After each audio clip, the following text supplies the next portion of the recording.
nasty review of this written by a certain Orthodox rabbi in a major publication just about a week or two ago, and the title of the review was The Hidden Master. He suggests that even though I was a student of Abraham Joshua Heschel, and I studied the Hasidic masters, and I have been for years working on the writings of Hillel Zeitman, my hidden master, the person whom I really follow, is none other than Mordechai Kaplan. I've written a response to that review, and the response says, among other things, where were you when I needed you to shore up my credentials as a campaigner? It's too late now to be discovered as a secret campaigner, but all right. It's very nice to be here, folks. I was telling Martin, I think this is the fourth thing I've done over the years for the foundation here, and it's always a pleasure. Do go to that retreat to hear my friend Danny Matt. He's terrific, and that's an opportunity you shouldn't miss. I'll just give a plug for another program, and a dear student, once a student, but now a dear friend and colleague for many, many years. The topic tonight is the creation theology, Jewish creation theology for the 21st century. Creation was a neglected idea in Jewish thought throughout the 20th century. You read the great Jewish thinkers of the 20th century, ranging from the generation of Huber and Rosenzweig, writing in Germany in the 20s and 30s, to Heschel and Soloveitchik, to the next generation, the post-Six-Day War generation, of David Hartman, Irving Greenberg, and so on. They deal with a host of interesting issues, the theologians of Judaism. Richard Rubinstein, the famous radical Jewish theologian after Auschwitz, they deal with a host of very important issues, but almost nobody talks about creation. Why? If you read the great classical Jewish theologies, the Jewish theologies of the Middle Ages, whether the rationalists, Maimonides in particular, or the mystics, the Zohar in particular, they all know that the theology has to begin with creation. The Maimonides spends a great deal of time with the principles of Aristotelian physics to show the world must be created, because without creation there are no miracles. There's no prophecy. And so creation is the foundation of everything. For the Zohar, the whole story is how God is constantly repeating the act of creation. Creation happens with the flow of divine energy to the world at every moment. But the modern Jewish theologians don't talk about creation. In general, I think it's fair to say theology wasn't the big thing the Jews were doing in the 20th century. We were too busy surviving. We were too busy surviving the transition from Europe to Israel and America. We were too busy surviving the Holocaust. We were too busy building a state. There were lots of things we had to deal with. Theology wasn't very much on the mind of the Jewish people in this century. If they did ask theological questions, there were two. Number one, providence. Where was God? How did God let it happen? That was the big theological question on the minds of Jews. And second, I think the question of authority. Did God really give the Torah? Did God really come out and say those things, demand that we do those things? If God didn't, why should we do them?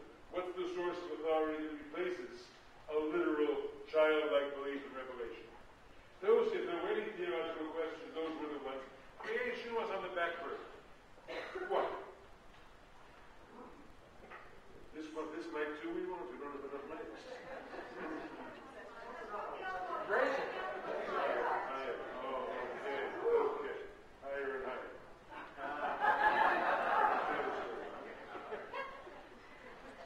Why was creation on the back burner? I think there was a certain embarrassment about the fact that we have a creation story that we love, that we revere, that's ours, and that we don't believe. We raise our cups on Friday night, I do too, happily so, and say, Vayavulu Hashemayim Ba'aretz L'Chol Tzva'am, heaven and earth were finished on the seventh day, and all their hosts.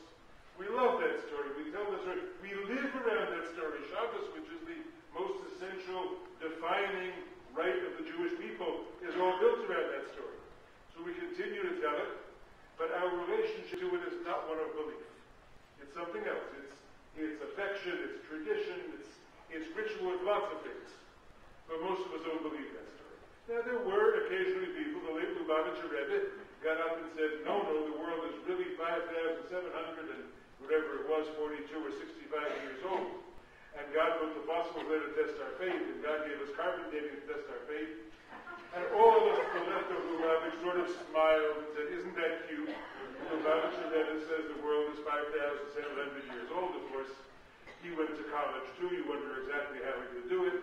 But that was his role. But the rest of us, of course, didn't take that seriously. We are not the kinds of people who conduct the Scopes trial. We are not the kinds of people who stand behind those school boards in Kansas and say, you can't teach evolution. Our kids go to college. We want our kids to go to medical school, right? So that's who we are. We consider ourselves urbane, sophisticated people. We believe in science.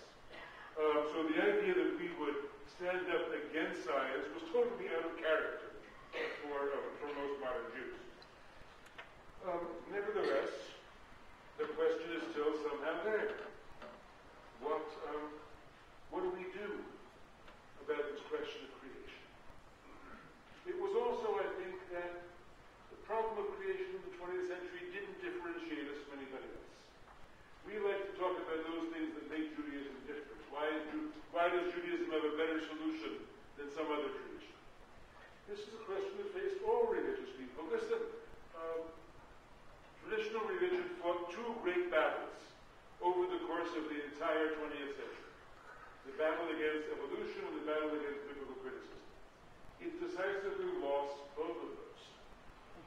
In some ways, that's what this book is about. How do you create an intellectually honest theology, Jewish faith, for the 21st century, realizing that both of those great 20th century agitating issues are resolved, and not resolved in favor of what traditional religion tried to claim. I still had teachers who would sort of mock biblical criticism. Well, they don't really understand the Bible, and so on. But I think that era, outside of a certain corner of ultra-orthodoxy, has more or less passed. But for the 21st century, you can't get away without dealing with theology, without dealing with creation. Creation is the great question for the 21st century for an obvious reason. The most important thing religion will have to do in this century is be part of the movement of humanity toward a different attitude toward the planet on which we live and the resources we consume. I personally believe that by the middle of this century we will face a terrible ecological crisis, and it won't be a matter of discussion anymore whether it's true or not.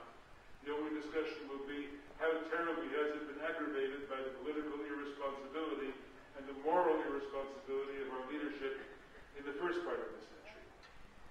We are going to be called upon to change our behavior in very significant ways. And when I say we, I mean the entire human race. How are we going to do that? How are we going to get people to consume less? To not insist that all the creature comforts that we live with and that over-consumed resources are things we have a right to and can't manage to live without. And yet, if we don't change them somehow, we as a species may not survive. This planet may not survive as fit for habitation for higher species altogether. It will not be done. Whether we will succeed in changing that behavior, I don't know. I think I'm probably glad for the fact that I won't be around to see the worst possible effects of it. Though I worry about my grandchildren, of course, now that I have them. But I can tell you that it won't be done without the active involvement of religion and religious communities. To create a great shift in human behavior will require a great shift in our mythic understanding of who we are, how we got here, and what we're doing here, what human life is all about. And the only vehicle we have for addressing that for large bodies of human beings is the vehicle of religion. So I think that all religious leaders and all religious communities are going to be called upon somehow in the course of this century to deal with that, to use religion as a vehicle for those changes in human behavior. And that's going to mean, of course, going to the question of creation. But it's not just a, shall we call it, a political issue question. What do we religious people have to offer if, in fact, the battle against evolution and the battle against biblical criticism have both been resolved in the other direction from that which traditional religious authorities might have hoped for. Do we have anything to say anymore? We apparently do. Because even though both of those issues have been resolved in the direction that leads away from religion, at least in this country, is a greater factor in social life, in the inner lives of Americans, than anybody would have predicted 50 years ago. 50 years ago, we still assumed the predominant myth of modernity was about the ongoing process of secularization, and that the pockets of religious loyalty were shrinking as people became more educated, more modernized. They would eventually dry up into isolated corners of our society. Now we know the opposite is true.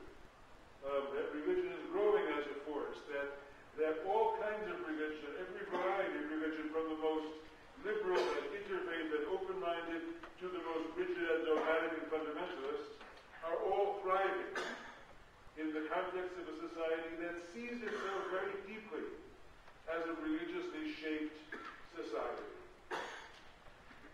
So, we have to ask, in that context, what do we have to say?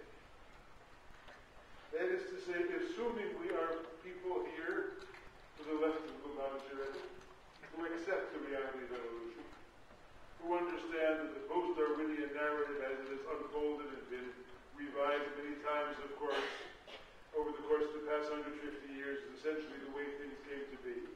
And when I talk about Darwin, I really think not only of biological evolution, but also about everything that comes before it, the geology and the astrophysics, the question of the origin of our planet, the origin of the solar system, the entire scientific narrative of origins as it has emerged. And of course, I don't mean to say that none of it is in dispute. There are within the scientific community areas of dispute, but that general narrative, if we accept that, does God have anything to do with it? Is there any place for God in the conversation once we accept scientific narrative? If not, then God is an idea. Then God really arises in the human mind, and we live in a kind of post-Kantian context where God is very important as the guarantor of moral behavior, as an authority figure. There are all kinds of good, moralizing reasons for people to believe in God, but that's all about the idea of God. That's all about God as a human idea, as a human construct. That's a good one for people to have. And you have Hermann Cohen on the neo-Kantian side, who preached that already at the turn of the 20th century. In some ways, I think Mordecai Kaplan, coming out of the American pragmatist tradition, is saying the same thing, another version of the same thing. But that, to me, is really not what I understand God to be. That God